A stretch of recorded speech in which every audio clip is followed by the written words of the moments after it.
Boa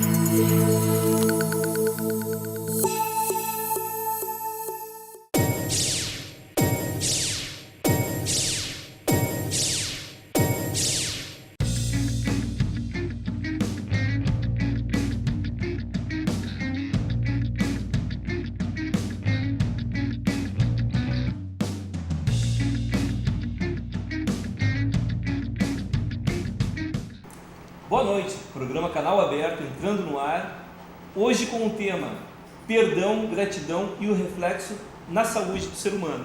E para debater esse tema, hoje nós temos a presença da médica, doutora Eliane Beuren, e do nosso psicólogo, doutor César Souza, e a gente vai, sempre nesse espírito do Canal Aberto, tratar desse assunto de maneira bem descontraída, né? Até porque, chegando no final do ano agora, as pessoas sempre fazem uma reflexão de como foi o ano, né?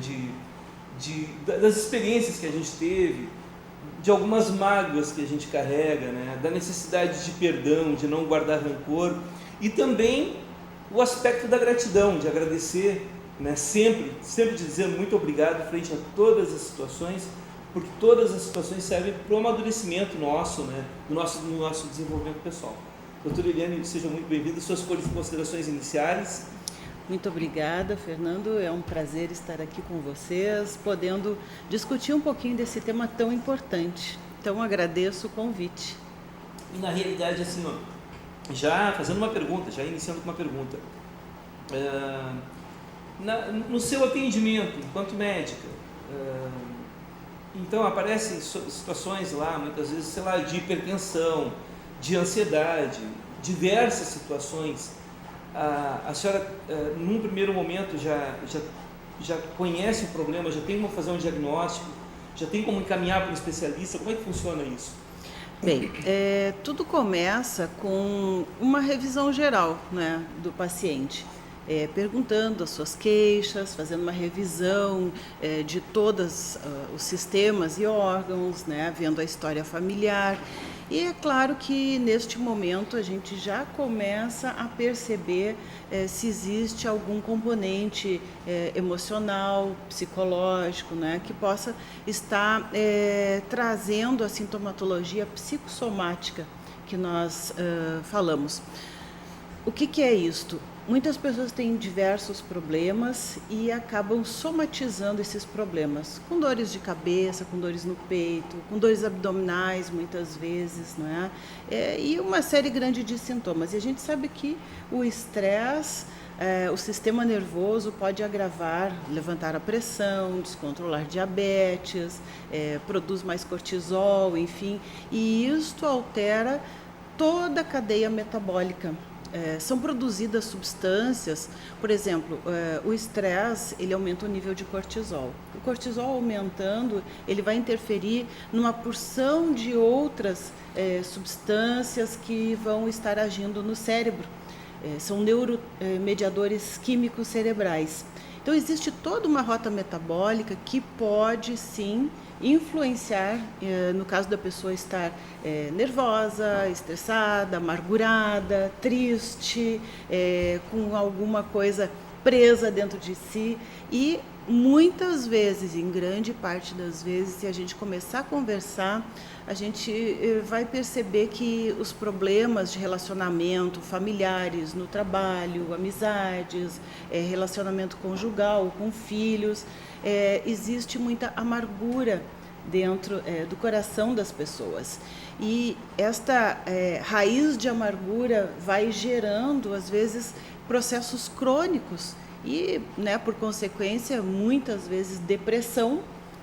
E isso vai gerando, então, uma cadeia de outras coisas que vão prejudicando, de fato, a saúde da pessoa e encurtando a vida, inclusive. Essa pergunta que eu vou fazer para a senhora, vou fazer depois para o nosso psicólogo, doutor César, que se for possível catalogar as profissões que têm mais histórico, né, de estresse, né, a senhora teria, assim, algumas profissões que a senhora poderia elencar nesse rol aí Olha, em geral, Fernando, eu assim, nunca parei para realmente fazer uma estatística, mas o que se percebe é que as pessoas que lidam com o público são as mais estressadas, porque elas têm ali, elas recebem uma carga, né, de emoções e aquilo muitas vezes ela absorve, tanto as emoções ruins quanto as boas, mas em geral as pessoas já andam na loucura do mundo. Sim. E acabam trazendo muitas vezes agressões,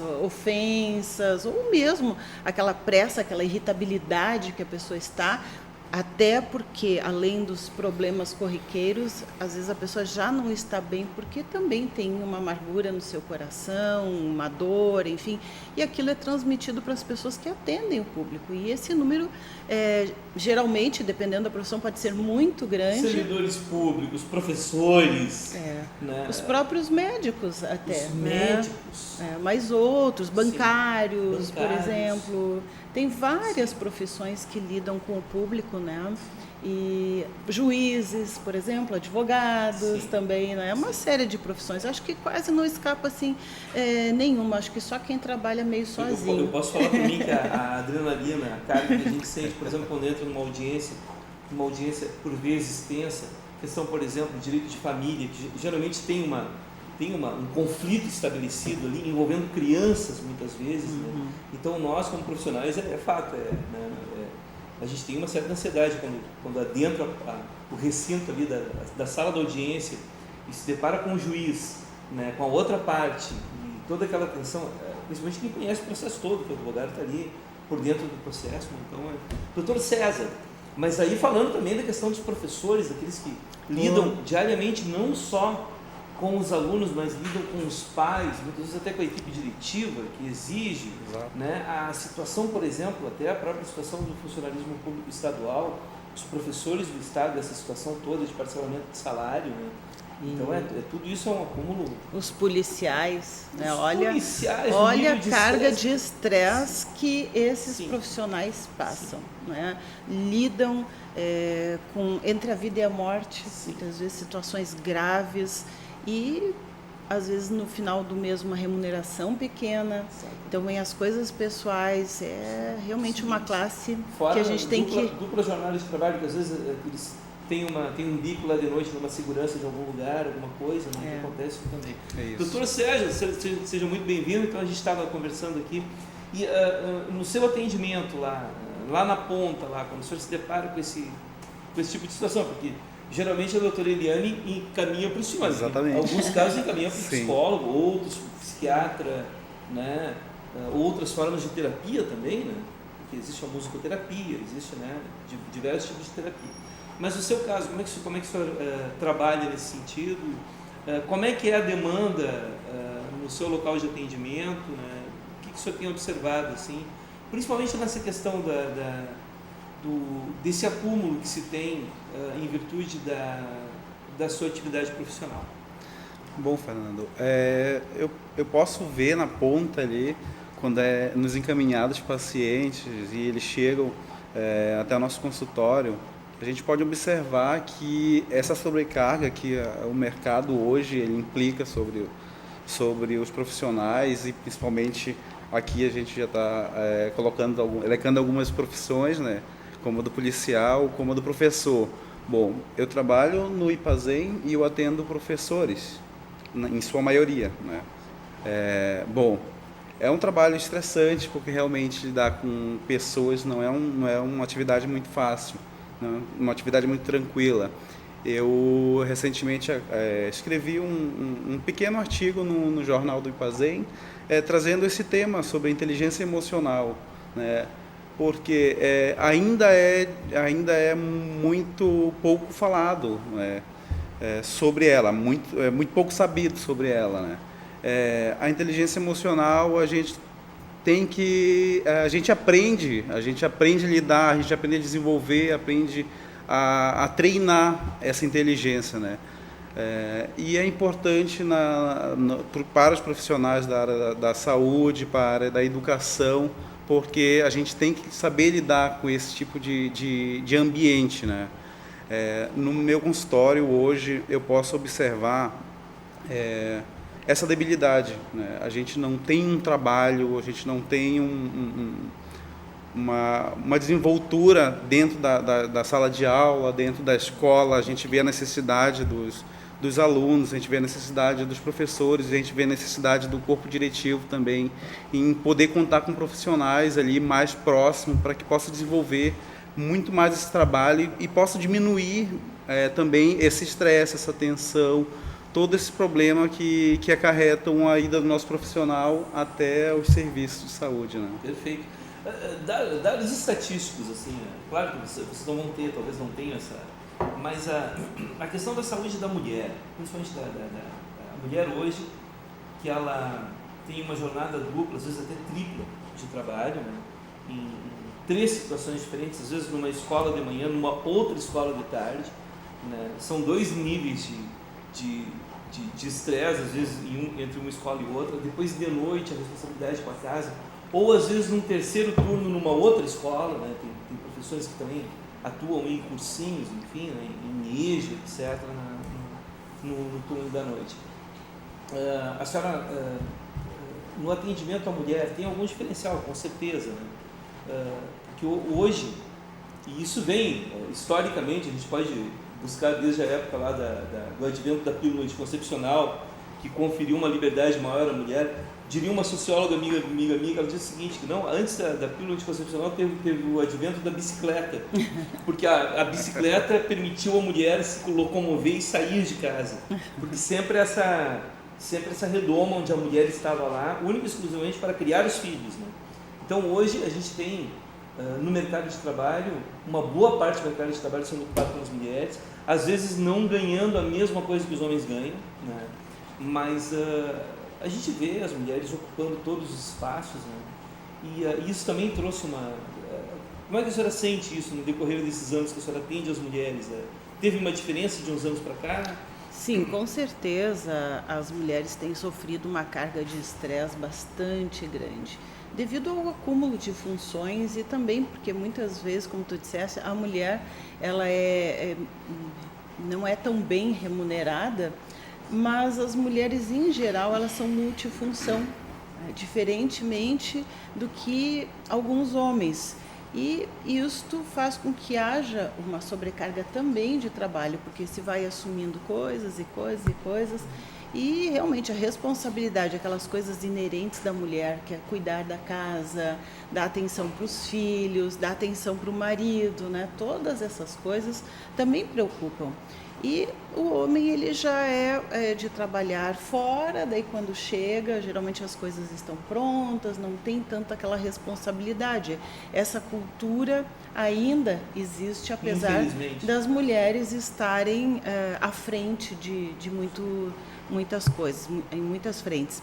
Então, mas o que as mulheres têm de positivo, Fernando, e de vantagem, eu diria, é que as mulheres elas buscam o médico, elas buscam resolver os seus problemas. Se elas não estão bem, elas vão ao médico, elas consultam, fazem suas revisões, e são elas que empurram os maridos para as consultas, né? Então elas expressam os seus sentimentos, muitas vezes choram, desabafam, contam situações em casa ou no trabalho que estão perturbando e que talvez sejam a raiz até de muitas doenças. Já o homem, ele por uma questão cultural também, né, que isso também não caiu fora, apesar que hoje muitos homens são donos de casa, que auxiliam também, ele ainda tem aquela cultura de que homem não pode chorar, porque é fraco, que homem não pode se sentir depressivo, porque aí é mole, é vagabundo, é preguiçoso, né? E muitas vezes os homens acabam buscando esse conforto emocional até no álcool, né? Em outras substâncias. Enfim, então tem essas diferenças, né, da mulher buscar mais também resolver seus problemas e deixar mais claro muitas coisas que o homem não fala. Né? O homem não expressa os seus sentimentos, o homem não expressa aquilo que está lá no fundo da alma, e isto é que também contribui para uma maior mortalidade dos homens, Hoje, se a gente for analisar, a gente sempre brinca, tem muita excursão de viúvas, né? Com poucos homens, porque os homens Bailinho morrem também, antes. né? Aquele bailinho da terceira idade é mais Exatamente. preponderante o número de mulheres, assim, um número majoritário, são mais mulheres que homens. E isso é uma das causas, né, do homem não procurar buscar a sua saúde e vai relevando muitas coisas e aquilo é uma bola de neve. Doutor César, a gente falou do homem, que a doutora Liliane falou da questão do homem, da mulher, né? E as crianças. Nós temos também uma geração agora de crianças que talvez não foram educados como a gente foi educado. Aí tem uns que criticam, outros. Eu sempre lembro da frase do Leandro Carnal, do professor Leandro Carnal, ele diz o seguinte: se tu for rígido com teu filho, né? Se tu for enérgico com teu filho, disciplinando em todos os aspectos, mais tarde ele vai procurar terapia. E se tu der para ele tudo que ele precisa, tudo que ele pede, ele também vai procurar terapia. Né? Então o pai e a mãe não tem escolha. De um jeito ou de outro, o filho sempre vai reclamar de alguma coisa. Né? Sim. Mas nessa questão de atendimento de crianças, e a gente vê aí taxas de suicídio entre adolescentes alarmantes. Né? A própria questão que a gente vê muitas vezes um assunto que a gente já abordou aqui, que é a questão da erotização da criança, né? Da maneira que a sociedade está tratando a criança. E, de novo, lá na ponta, no atendimento, como é que funciona esse atendimento com a criança? O senhor atende crianças também nesse trabalho do IPAZEM? Não, hoje... Adolescentes ou é só o servidor? Hoje é só o servidor, Sim. mas no consultório particular também eu atendo infantil, Sim. Público infantil. E a gente vê que essas demandas que são geradas em consequência do relacionamento dos pais, chega na ponta, chega na criança. E a gente vê a importância de um tratamento. Eu não posso te dizer seguramente a porcentagem, mas acredito que na sua quase totalidade os problemas são muito mais relacionados aos pais do que à criança. Sim. Né? Aquele ambiente de conflito. Exatamente. Pai brigando com a mãe na frente da criança e vice-versa. O meio. O meio, mesmo pais separados. Né? Exatamente. A gente também trata de um assunto. Outro assunto que nós abordamos aqui foi a questão da alienação parental, que eventualmente vem à baila aqui, que é aquelas situações em que o pai desqualifica a mãe na frente da criança e a mãe desqualifica o pai na frente da criança, né? E a criança vai se criando com uma imagem distorcida dos seus genitores. Né? E isso é um problema também que aparece no consultório eventualmente, não? Sim, com certeza. Eu atendo, eu sou, né, a minha especialidade é geriatria. Sim, mas depois a gente vai entrar nesse assunto sim, da terceira idade especificamente. Mas eu atendo também em clínica geral, há muitos anos, né? Já atendia, inclusive, pediatria dentro da clínica geral, vinham famílias. E eu tenho ainda jovens, adolescentes, que as mães trazem para conversar porque estão com vários problemas e precisam de alguém para conversar, aí não sabem se levam no psicólogo, no psiquiatra, mas vêm fazer uma revisão da saúde para ver se está tudo bem, se não tem alguma coisa orgânica, né? Vem fazer um check-up e ali a gente conversa. E a gente percebe que realmente eles são muito reflexo do relacionamento familiar, de uma família desestruturada, onde existem problemas entre os pais, onde a criança, o adolescente não é preservado. E isto também passa muitas vezes pela questão que tu disseste no início, que nós começamos a falar sobre a questão do perdão. Não há perdão entre os cônjuges, não há perdão de mãe para filha ou de filha para mãe. Eu tive um caso em que mãe e filha estavam sem se falar, morando na mesma casa há 1 ano, pela falta de perdão.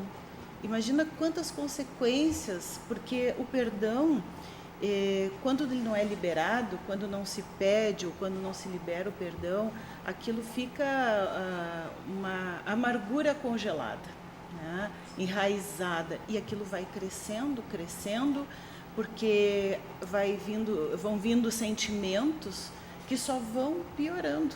E aí o orgulho, que é outro problema, não deixa a pessoa ter a humildade de ir lá e dizer eu errei, tá? Sempre se coloca a culpa na outra pessoa, não se, né, as pessoas deveriam se colocar no lugar da outra pessoa e especialmente aprender o perdão, porque o perdão eu diria assim que é uma das falam nas chaves da felicidade, das 7 chaves da felicidade, né? Tenho certeza que uma dessas chaves é o perdão. Então, isso acontece muito e só traz prejuízos para todos que estão no entorno, Sim. seja família, trabalho. Se a gente for analisar as relações humanas, a maioria delas, qual é a origem dessas contendas?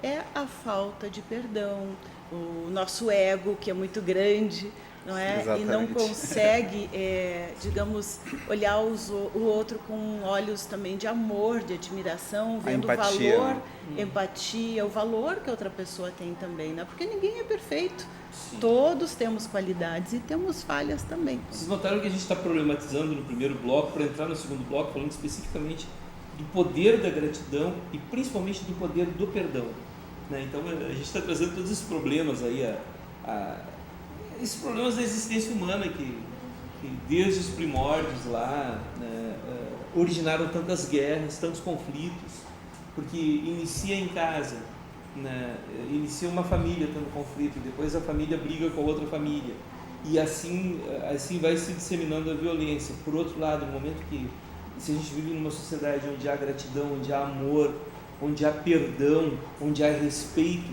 né, esse tipo de coisa se dissipa.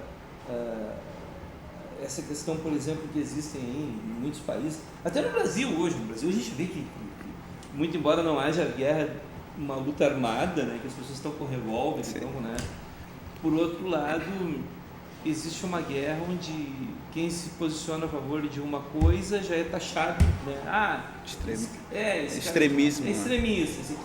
Esse aqui é fundamentalista de um lado, esse aqui é fundamentalista do outro. E esse poder do perdão, de perdoar, de também não levar tudo a ponta de faca. Né? Exatamente. Que é o que acontece, essa resposta pronta que a gente tem. Quando a gente fala em empatia, a gente fala exatamente sobre isso, né? A gente fala sobre se colocar no lugar do outro. Eu gosto de trabalhar isso muito, não só nas relações com meus pacientes, mas nas relações com meus vizinhos, com meus amigos, com meus familiares. Eu poder me colocar no lugar do outro, poder também entender a limitação de cada um. Cada um tem essa limitação. Eu devo entender que ela só pode ir até certo ponto, né? Então eu não posso esperar muito mais do que aquilo. E eu tenho que saber compreender que aquele espaço é o espaço dela. E como é que se faz isso na prática? Porque, prática... Na teoria a gente fala, a gente acredita nisso, né? Mas aí na prática, eu tenho um vizinho lá que o vizinho ele vive me provocando, né? Tem vários exemplos. Estamos num exemplo clássico na advocacia gaúcha aqui, que o vizinho matou o outro, né? E aí chegou na hora da audiência, era tribunal de júri, aí o advogado chega e diz assim, excelência, senhores jurados, excelência, senhores jurados, excelência, senhores jurados, o juiz interrompeu, o senhor não vai começar? Ele disse, não, eu estou fazendo com o senhor aqui 2 minutos, 3 minutos que eu fiz isso aqui, o senhor já ficou irritado. O senhor me calcula o meu cliente que foi chamado de corno, dá para falar essa hora, porque é domingo, 21 horas, ele foi chamado de corno pelo vizinho durante não sei quantos anos, né? Então, né? E como é que se resiste a isso se a gente não vai lá e dá um tiro no vizinho, né? Como é que se estabelece essa coexistência pacífica que deveria existir entre pessoas que pensam de maneira diferente? Exatamente. A gente pode trabalhar com isso através dessa empatia, poder compreender, né? Além de compreender, conseguir analisar todo o histórico, toda a situação, tu poder parar e trabalhar essa tua inteligência emocional, saber lidar, saber aquela situação não vai te levar a um resultado benéfico, aquela situação vai te levar a uma outra situação muito pior. Fazer uma análise geral da situação, fazer uma análise de cada ponto, os pontos positivos, negativos. A gente trabalha muito com a TCC trabalha muito com a balança decisional, né? A gente poder balancear, ter uma homeostase, ter um equilíbrio sobre as nossas decisões, sobre as nossas posições. E isso a gente vê que hoje em dia a gente não está conseguindo mais trabalhar com isso. A gente já chega lá e já chega ao extremo. Eu não consigo ter a visão daquele outro campo, do campo A, onde o meu é o campo B, né? Eu já chego no extremismo. Sim, perfeito. Doutora Helene, mais uma pergunta polêmica agora, até porque o tema é polêmico e não se fala muito sobre isso. Deveria se falar muito mais sobre isso, que é a questão do suicídio, né? A questão do poder do perdão, né? Para uma pessoa que tem, claro que a questão do suicídio tem outros elementos também, que tem até questões que envolvem química, né? Bioquímica, sei lá, e como é que a gente trabalha isso aí? A senhora, por exemplo, atendeu, e a gente sente quando a pessoa, até pelo histórico da pessoa, daqui a pouco, né, a senhora já detectou ali que existe uma tendência suicida naquele paciente. Como é que a senhora aborda isso aí e como é que a senhora encaminha? Olha, quando se percebe uma forte tendência, quando se percebe que há risco de a pessoa provocar diretamente uma autoagressão, né, a ponto de suicidar-se, precisa-se de um tratamento químico mesmo, até uma internação. Então, nesses momentos, já se encaminha diretamente para o psiquiatra mesmo, que vai ter que, naquele momento, fazer com que a pessoa mude, né, de pensamento através do uso, então, dessas drogas, né, que, na verdade, drogas boas, né? Nesse estágio já não adiantaria, por exemplo, vai fazer uma terapia, coisa, já é um outro estágio. Quando a pessoa chega já com essa ideação suicida, a gente tem que observar muito, e existe aquele velho jargão que diz que a pessoa que ameaça não se suicida, ela se suicida sim, e muitas vezes ela, se for olhar para trás o relato, né, de pessoas que a pessoa que se suicidou já tinha dado vários sinais de que não estavam bem, pedindo socorro de várias maneiras e não era percebido. E depois, quando acontece, então, uma tragédia, as pessoas olham para trás e pensam, poxa, mas a pessoa estava assim, falou aquilo, estava agindo assim, estava diferente, estava mais triste ou mais irritada, mais isolada, com N sintomas que podem preceder, né, a esse ato. E isso realmente é algo que acontece com muita frequência, em faixas etárias das mais diversas. Tem uma análise interessante de suicídio feita pelo Emile Durkheim, sociólogo, pai da sociologia, que ele trata dos três tipos de suicídio, que é o suicídio egoísta, que é esse, vou me matar porque o mundo não foi justo comigo, enfim. O suicídio altruísta, que foi, em alguns casos, citam até o Getúlio Vargas, né, a questão dos terroristas, né? E o suicídio anômico, que foi essa situação lá do reitor da Federal de Santa Catarina, né? E ele não se conformou com a maneira que estava sendo conduzida ali uma investigação em cima, né? Então, eu acho que é importante fazer essa diferenciação, porque ali não teve um fenômeno químico. Na realidade, ele viveu uma situação que ele foi preso, ele se sentiu muito injustiçado. E ali ele decidiu, talvez num lapso, tirar a própria vida. E muitas Isso vezes... é mais difícil também de detectar. Existem suicídios que são para castigar outras pessoas. Mas não deixa de ser um egoísta daí. É o egoísmo. Mas com essa intenção. Eu vou me matar para ver ela sofrer, para ver se ela vai sofrer. Realmente, o número é muito maior do que se imagina, muito maior. A gente desconhece, muitas vezes no consultório médico se fica sabendo, porque eu faço um histórico familiar dos pacientes e uma das perguntas é se houve algum suicídio na família. E são pessoas que tu jamais imaginaria que houvesse familiares que se suicidaram. Então, isso é realmente muito mais frequente porque não é noticiado. Sim. Se fica sabendo boca em boca, né? A própria família do Getúlio Vargas teria, além dele, mais 2 suicidaram. Você sabe disso. Isso é um dado relevante. O irmão dele e agora um sobrinho. A gente pode observar também que no consultório que é um fator hereditário, né? Parece que Sim. vai passando de Sim. pai para filho, né? E a gente vê a necessidade dessas pessoas em se afastar disso, desse pensamento, desse lugar que eles se encontram, onde ele não consegue sair, não consegue parar de pensar, não consegue sair daquele trauma, né? Ele não consegue não pensar em formas e maneiras de se suicidar. Em casos mais avançados há uma desestruturação do pensamento, né? E essa incidência familiar maior realmente é real, tanto é que quando se faz a história familiar, existem algumas coisas que eu sempre pergunto. Se alguém na família teve diabetes, pressão alta, infarto, AVC e depressão, ou suicídio, doença de Alzheimer. Então, são doenças que têm um histórico familiar ou que são genéticas, cânceres, por exemplo. Sim. Então, a gente ali já pode ver se a raiz daquele problema que está acontecendo ali pode ter um componente emocional, depressivo, mas as pessoas leigas, elas não sabem disso, elas não têm esse conhecimento e muitas pessoas até não procuram atendimento porque elas têm vergonha de se sentirem assim. Tem vergonha de dizer, eu tenho depressão, porque as pessoas vão dizer, mas por que tu tem depressão? Tu tem tudo na vida. Por quê? Né? É falta do que fazer. Exatamente. E isto é uma doença química, inclusive, que é acompanhada, na verdade ela é multifatorial, mas um dos fatores é a falta de níveis adequados de serotonina, que é um neuromediador químico cerebral. E por isso existe essa incidência familiar maior. Então, neste caso, o tratamento é químico, mas com toda certeza um acompanhamento pelo psicólogo ou pelo seu médico, no caso de tratar dessa doença, mas em geral muitas vezes é manipulado principalmente pelo psiquiatra, né? Principalmente casos mais moderados, severos.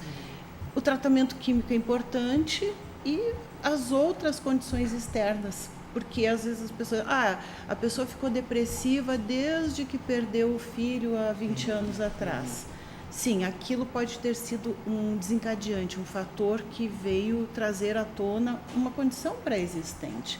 Então, são fatores ambientais, situações que podem agravar aquele quadro, né?